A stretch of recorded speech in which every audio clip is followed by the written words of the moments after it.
didukung oleh Bismillahirrahmanirrahim. Assalamualaikum warahmatullahi wabarakatuh. Innal hamdalillah nahmaduhu wa nasta'inu wa nastaghfiruh wa na'udzu billahi min shururi anfusina wa min sayyiati a'malina may yahdihillahu fala mudhillalah wa may yudhlil fala hadiyalah. Asyhadu an la ilaha illallah wahdahu la syarikalah lahu mulku wa lahul hamdu yuhyi wa yumitu wa huwa ala kulli syai'in qadir. Allahumma sholli ala sayyidina Muhammad wa ala ali sayyidina Muhammad. Seraya mengucap alhamdulillah, mari kita panjatkan puji syukur kehadirat Ilahi Robbi, yang mana kita hari ini masih diberikan kesempatan umur dan juga diberi nikmat yang besar, yakni berada pada bulan suci, bulan Ramadan. Sholawat berserta salam semoga tetap tercurah limpahkan kepada Habibana wa Nabiyana Muhammad sallallahu alaihi wasallam, kepada keluarganya, sahabatnya, tabi'in wa tabi'ut, dan insya Allah kepada kita selaku umat akhir zaman. Amin ya Allah ya Rabbal Alamin. Hadirin yang dirahmati oleh Allah, pada kesempatan baik ini saya akan berusaha berbagi tentang afirmasi positif. Setiap hari kita berkomunikasi dengan orang lain, berbagai macam kata-kata yang terlontar dengan deras keluar begitu saja dari mulut kita. Disadari atau tidak, apa-apa yang keluar dari mulut kita akan membentuk hidup kita secara keseluruhan. Jika kata-kata yang kita lontarkan itu baik, maka akan berdampak pula baik terhadap hidup kita. Sebaliknya, jika kata-kata yang sering kita lontarkan negatif, bahkan buruk, mungkin kehidupan kita akan terarah kepada hal-hal yang buruk. Na'udzubillah. Ada seorang dokter di Jepang yang bernama Dr. Masaru Emoto. Beliau menemukan penemuan tentang air, bahwasanya air bisa bereaksi terhadap rangsangan, baik itu rangsangan ucapan maupun labeling atau penandaan. Ketika misalnya suatu air, taruhlah air ini kita melontarkan kata-kata yang baik, maka ketika diteliti air tersebut membentuk struktur yang sangat baik. Sebaliknya, jika air tersebut diberi ucapan yang negatif atau tanda yang negatif, maka air tersebut akan rusak strukturnya. Itu yang ditemukan oleh Dr. Masaru Emoto di Jepang. Beliau menulis sebuah buku yang berjudul The True Power of Water, yang sangat terkenal dengan penemuannya. Lantas bagaimana dengan manusia? Di dalam tubuh manusia itu 80% terdiri dari air atau cairan. Mulai dari otak kita, tubuh kita, bahkan di struktur tulang itu terdapat air. Artinya, kalau kita sebagai manusia melontarkan kata-kata yang baik, maka seluruh tubuh ini akan bereaksi dengan baik. Atau dengan kata lain, apa yang kita ucapkan adalah manifestasi dari tindakan kita atau perbuatan kita. Semakin banyak apa yang kita katakan dengan baik atau kata-kata yang kita lontarkan baik, maka akan baik pula tindakan dan perilaku kita. Namun sebaliknya, ketika kita melontarkan kata-kata yang buruk, maka perbuatan kita akan mengarah kepada keburukan. Allah Subhanahu wa Ta'ala berfirman dalam surat At-Tin, A'udzubillahi minasyaitonir rajim. Bismillahirrahmanirrahim. Laqad khalaqnal insana fi ahsani taqwim. Allah menciptakan manusia itu dalam bentuk yang sebaik-baiknya. Artinya manusia adalah makhluk terbaik yang Allah ciptakan dibanding makhluk-makhluk yang lainnya. Tentu di sini ada sebuah teori yang bernama labeling theory. Teori labeling adalah suatu teori atau penandaan terhadap objek tertentu. Contoh, jika ada seorang guru yang dia melabeli anak tersebut dengan anak yang cerdas atau anak yang baik, maka ketika guru tersebut memanggil atau melontarkan kata-kata yang baik terhadap muridnya, insya Allah muridnya akan menjadi anak yang diharapkan atau anak yang cerdas dan baik.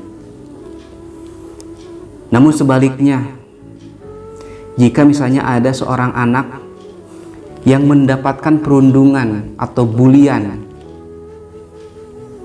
maka mental anak tersebut lambat laun akan rusak. Hadirin yang dirahmati oleh Allah, dari contoh tersebut kita dapat menyimpulkan bahwasanya ketika anak kita diberi afirmasi yang positif, maka anak kita akan tumbuh kembang dengan baik atau dengan positif. Namun apabila kita labeli anak kita dengan label yang negatif, maka anak tersebut akan tumbuh menjadi seorang yang negatif. Lantas bagaimana Islam mengatur kehidupan manusia, atau bagaimana Islam mengafirmasi kehidupan manusia? Allah berfirman dalam surat Al-Baqarah ayat 152, A'udzu billahi minasyaitonir rajim. Bismillahirrahmanirrahim. Fadhkuruni adzkurukum washkuruli wala takfurun. Ya ayyuhalladzina amanu ista'inu bis-sabri was-shalah. Innallaha ma'as-sabirin. Di dalam ayat tersebut dikatakan hanya mengingat Allah lah. Ketika manusia ingat, fadhkuruni adzkurukum, ingatlah kepadaku, maka Allah akan mengingatmu. Bagaimana dengan mengingatnya? Yakni melaksanakan zikir. Tentunya zikir yang terbaik atau afirmasi yang terbaik adalah melaksanakan sholat 5 waktu. Hadirin yang dirahmati oleh Allah, ada sebuah kisah. Kisah ini adalah salah satu buah dari afirmasi yang positif. Kisahnya adalah Imam Ahmad bin Hambal dan seorang penjual roti. Kisah ini tentunya kisah yang masyhur, terkenal, sehingga tidak asing lagi buat kita. Yang saya ingin petik dari sini adalah afirmasi positif dari seorang penjual roti. Pada suatu hari Imam Ahmad bin Hambal tiba-tiba pengen pergi ke suatu kota yang jaraknya cukup jauh, tapi karena keteguhan hatinya akhirnya beliau pergi. Tibalah Imam Ahmad bin Hambal di suatu kota tersebut. Pada saat itu sudah menjelang malam hari. Imam Ahmad melaksanakan sholat Isya di suatu masjid. Setelah melaksanakan sholat Isya, karena capek, mungkin ingin sejenak beristirahat di masjid tersebut. Tapi diusir oleh seorang marbot, karena memang peraturannya tidak boleh tidur di masjid. Jika marbot itu tahu bahwa itu adalah Imam Ahmad bin Hambal, tentu tidak akan mengusirnya, malahan akan menyambut dengan sangat baik. Karena Imam Ahmad bin Hambal adalah orang yang sangat terkenal di Irak. Tapi zaman dulu kan belum ada Facebook, Instagram, dan lain sebagainya, tidak ada sosial media. Jadi mungkin tahu nama tapi tidak tahu sosok atau tokohnya. Karena dengan kerendahan hati Imam Ahmad bin Hambal keluar dari masjid tersebut, mau tidur di emperan masjid atau di selasar masjid. Namun marbot tersebut tetap mengusirnya. Syekh, keluar, mungkin sederhananya seperti itu. Akhirnya dengan kerendahan hati Imam Ahmad keluar dari masjid tersebut. Kebetulan masjid tersebut berdekatan dengan penjual roti. Ya. Akhirnya penjual roti memanggillah, "Ya Syekh, masuk," mungkin ya seperti itu. Masuk ke rumah.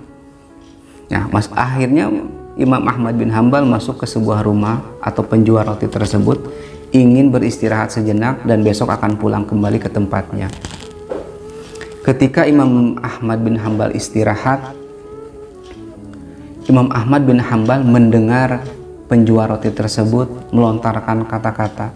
Setiap dia mengambil adonan, membuat adonan, selalu melontarkan kata-kata yang atau zikir yang baik. Subhanallah, astagfirullah, subhanallah, astagfirullah. Seperti itulah diulang-ulang. Lantas penasaran Imam Ahmad bin Hambal bertanya kepada penjual roti tersebut, "Ya Syekh, kenapa Anda beristighfar, selalu beristighfar?" Penjual roti tersebut menjawab, "Saya melakukan istighfar ini semata-mata karena Allah." Imam Ahmad bin Hambal bertanya kembali, "Adakah keinginan kamu yang belum tercapai?" Lantas penjual roti tersebut mengatakan, "Dengan istighfarku, semua Allah kabulkan apa yang menjadi hajatku. Namun ada satu yang belum aku atau belum Allah penuhi hajatku, yakni saya pengen bertemu dengan seorang Imam Ahmad bin Hambal." Lantas di sana Imam Ahmad bin Hambal mengucapkan Allahu Akbar. Ternyata dengan istighfar mula saya diusir dari masjid. Dengan istighfar mula saya sampai diusir dari teras masjid. Wahai penjual roti, apakah kamu tahu bahwasanya saya adalah seorang Imam Ahmad bin Hambal? Dan akhirnya seorang penjual roti tersebut kagum, senang dan memeluknya. Hadirin yang dirahmati oleh Allah, dari kisah tersebut kita bisa mengambil makna bahwasanya ketika apa yang kita ucapkan baik, zikir yang kita ucapkan dirutinkan, itu Allah akan membantu kita untuk mengabulkan apa yang ada di dalam hati kita, karena Allah Maha mengetahuinya. Mudah-mudahan dengan pemaparan ini kita menjadi insan yang lebih baik, dan juga Allah selalu merahmati kita semuanya, sehingga apa yang keluar dari kata-kata menjadi tindakan yang baik, menjadi afirmasi yang baik. Kiranya sekian, mudah-mudahan bermanfaat. Mohon maaf atas segala kekurangan. Subhanakallahumma wa bihamdika asyhadu an la ilaha illa anta astaghfiruka wa atubu ilaik. Assalamualaikum warahmatullahi wabarakatuh.